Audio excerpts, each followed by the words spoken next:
Hai, Assalamualaikum warahmatullahi wabarakatuh. Bertemu lagi bersama Pak Anwar dalam pembelajaran kelas 4. Kali ini kita masih di tema 7, indahnya keragaman di negeriku. Tentu saja di muatan bahasa Indonesia.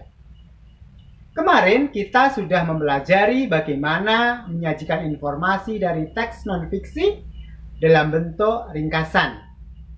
Masih ingat dengan materi kemarin? Alhamdulillah. Kali ini kita akan belajar bagaimana menyajikan informasi dari teks non-fiksi dalam bentuk peta pikiran. Oke, untuk pembelajaran kali ini, marilah kita mulai dengan bacaan basmalah. Bismillahirrahmanirrahim.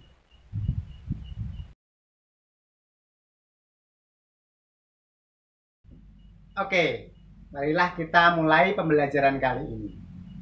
Ya, hari ini seperti yang Pak Guru sampaikan tadi, kita akan belajar bagaimana menyajikan informasi dari bacaan dalam bentuk peta pikiran. Ya, agar lebih mudah dipahami, kita dapat menyajikan informasi penting dari teks yang telah kita baca dalam bentuk peta pikiran.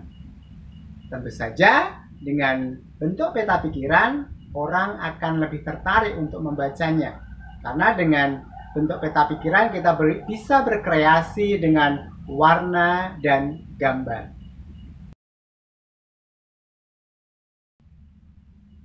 Ya, lantas apa yang dimaksud dengan peta pikiran? Ada yang tahu? Ya, peta pikiran adalah diagram yang digunakan untuk menyajikan informasi secara visual. Atau peta pikiran merupakan suatu cara untuk menyajikan konsep, ide, atau informasi dalam bentuk diagram.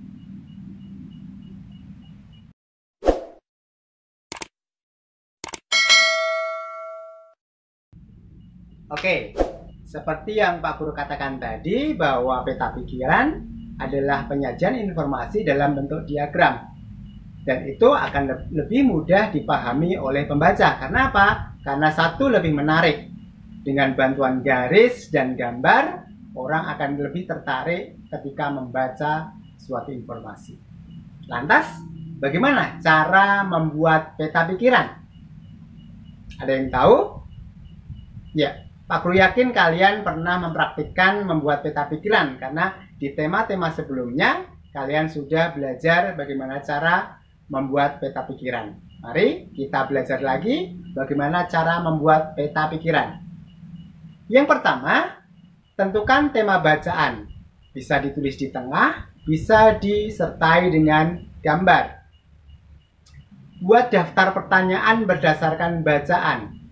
Kalian bisa menggunakan rumusan pertanyaan dengan konsep adik Simba. Apa itu adik Simba? Ya, adik Simba merupakan singkatan atau akronim dari beberapa kata tanya, yaitu apa, di mana, kapan, siapa, mengapa, dan bagaimana.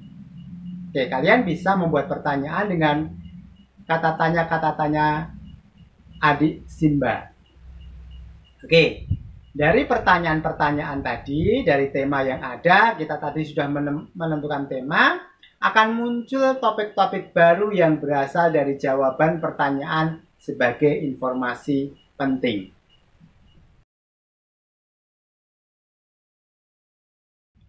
Oke, langkah selanjutnya kalian bisa menghubungkan antara tema yang telah kita tulis tadi di tengah atau mungkin di atas dengan masing-masing topik tersebut yang berasal dari jawaban-jawaban pertanyaan tadi menggunakan garis, warna, ataupun simbol. Langkah berikutnya, silahkan tambahkan penjelasan yang masih berkaitan dengan tema atau topik sesuai dengan bacaan yang ada. Jika sudah memahami konsep peta pikiran, silahkan dapat mengkreasi peta pikiran yang dibuat dengan beragam bentuk, warna, maupun simbol.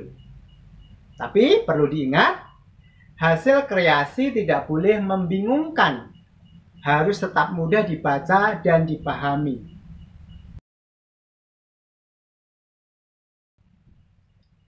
Oke, berikut ini Pak Guru sampaikan satu contoh peta pikiran. Di sini temanya adalah, ada yang tahu? Ya, temanya adalah manfaat matahari untuk kehidupan. Dari tema-tema itu ada beberapa topik pembicaraan, yaitu misalnya matahari sebagai sumber pembangkit tenaga listrik, matahari untuk membantu fotosintesis, membantu pembentukan vitamin D, untuk mengeringkan benda, misalnya pakaian atau kerupuk atau ikan asin, membantu pembuatan proses pembuatan garam dan sebagainya. Ini adalah salah satu contoh peta pikiran dengan bantuan gambar, garis, dan berbagai macam warna.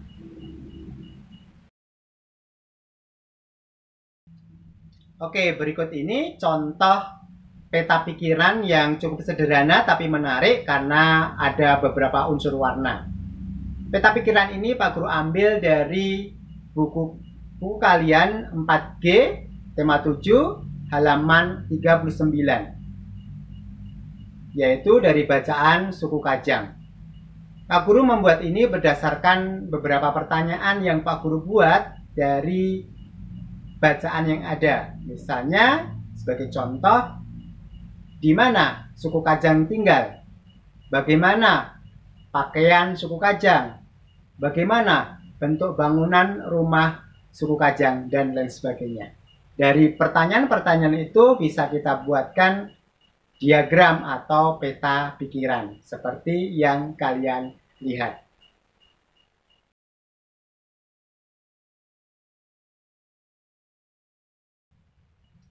Sebenarnya tidak sulit kita membuat peta pikiran. Selain kita bisa menggunakan daftar pertanyaan untuk mencari informasi dari teks bacaan, kita juga bisa langsung mencari informasi hal-hal penting dari bacaan dengan memberi garis atau memberi tanda pada bacaan yang kita baca. Oke? Pak Guru yakin kalian sudah paham karena sebelumnya kalian sudah mempraktikkan membuat peta pikiran. Kali ini kalian ada tugas yaitu membuat peta pikiran.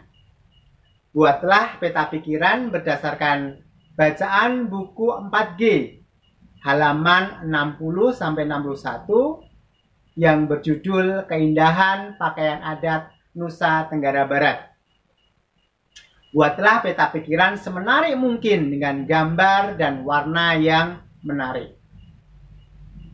Kemudian fotolah tugas kalian dan kirim ke Pak Anwar. Oke? Pak Guru yakin kalian bisa mengerjakan tugas ini dengan baik. Kita akhiri pembelajaran kali ini. Pak Guru cukup sekian. Wassalamualaikum warahmatullahi wabarakatuh.